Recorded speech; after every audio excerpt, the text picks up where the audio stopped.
Hi everybody, Cheryl and Lady coming to you from the Lady's Garden and Home. And today I thought it would be perfect timing to tell you what I'm going to be sowing for the next 2 weeks in March. March is a very, very busy gardening month. It starts out here very cold. In fact, I think it was down to 21 last night. That's Fahrenheit. And it warmed up today a little bit, and it's supposed to be in the 50s over the weekend, but then it's supposed to drop again. So it's really not time yet to get anything out planted in the garden, but by the end of the month it will be. And so in my mind, to make it not so overwhelming, I like to group things into beginning of the month and the end of the month. So the beginning of March, this is what I'm going to be sowing. I've already sown the last few days. I sowed my arugula, and I sowed it with my spinach because they'll be able to go out very early in the garden. They don't mind hard frosts. I do want to wait for it to be a good time that the freezes have passed, though, which is a much lower temperature, like 28 Fahrenheit. Yesterday I started off my marigolds and my impatiens. So I have a long strip of shadow area that is on the direct north side of my fence. So I grew impatiens and begonias there last year, coleus and some other shade-loving plants very well in a new bed that I had just started. So I'm going to do a couple of herbs this month. I'm going to try cumin, which I've never grown, but I have cooked with. I'm going to wait to the end of the month with chamomile, and I'll tell you why. I grew a couple of plants 2 years ago that then spread all around the garden. Actually, they spread in beds that I ended up moving around the garden. And I don't know if I'm going to need to sow any inside this year. They may just reappear like they did last year. So I'm going to wait till the end of the month. Catnip, an all-time favorite with my 3 cats, I'll tell you that much. And lemon balm. So I have a lemon balm in a container that I brought inside, and it's doing very well, but I think I'd like another one because I really, really love the way it smells and it tastes. So this month I'm also going to get started my peas. This year I decided not to grow any shelling peas. Those are the ones that you pull the peas out of.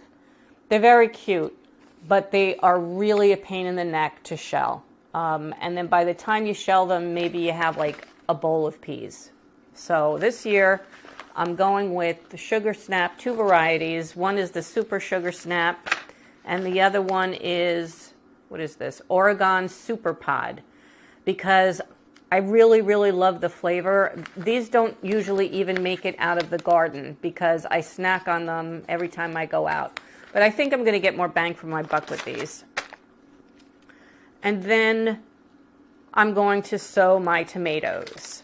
So I'm going to wait to the middle of the month, although this weekend is technically my 8 weeks before my frost date.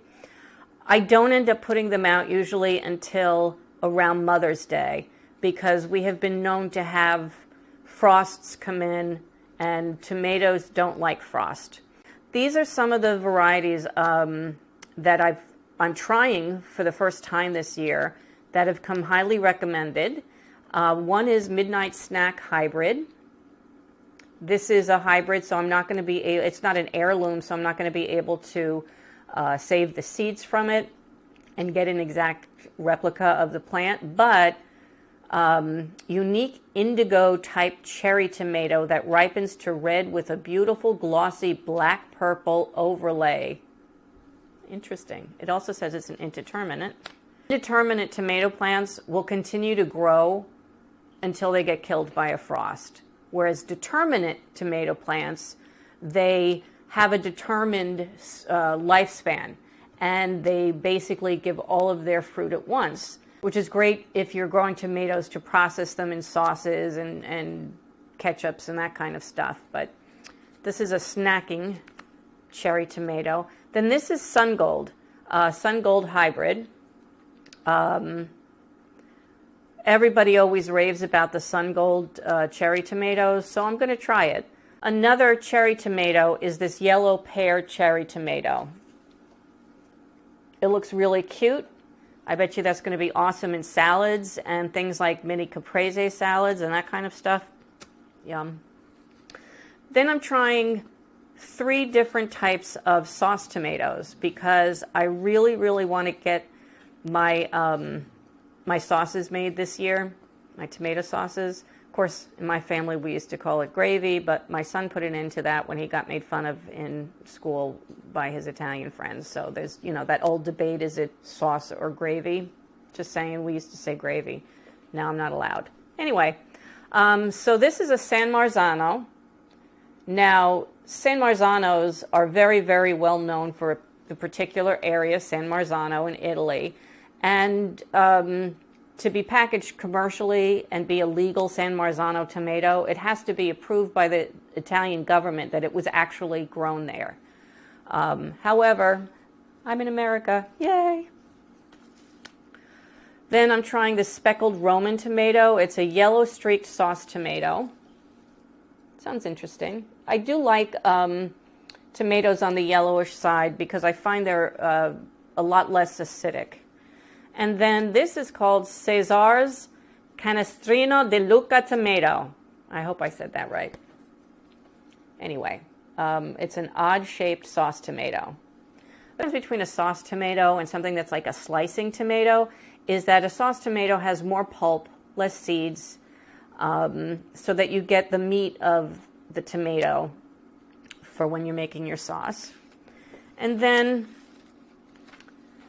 these are some that I saved from a bunch of plants that my mother gave me last year, and I don't know what the varieties were, but I kind of took a guess after they grew. If you don't know the story, all my tomato seedlings last year were pretty much wiped out by fungus gnats and many problems. And then the ones that did get into the garden had their heads eaten by the groundhog that was living in my backyard until the flood came, and then he moved out. Hopefully he doesn't move back in. Anyway, back to the point. This to me looked like a tomato ox heart, kind of is in the shape of a heart, which is very cute. So I named it that, but I don't know if that is what it is. I also don't know if it's a hybrid or an heirloom. So these are pretty much experiments, and I'm not going to waste too much ground space on the experiments. However, I did like this one a lot. This is a Berkeley tie-dye, and I planted this. I did plant this last year, and I saved the seeds from that. No idea what this was. Could have been a striped German, but it basically was yellow with pink on the bottom, and it was such a pretty tomato, and it was low in acid, and it was sweet, and I really loved that one. And then I just have here a really big late season tomato. So those are the tomatoes I'm growing. And then with the tomatoes, I'm going to start the Swiss chard, because after reading the packet, these really should be started on a heating mat. So I'm going to start the tomatoes on the heating mat, so I'll do the Swiss chard at the same time. So I hope you enjoyed this video. If you did, please give it a like, and also subscribe, and join me along the way this year as we grow things and sow things and clean up the backyard and put up my greenhouse.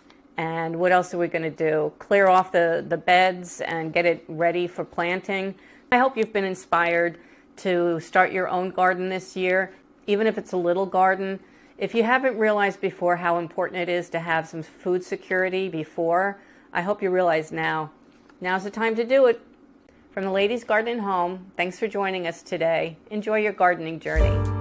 Bye! Say goodbye, Lady.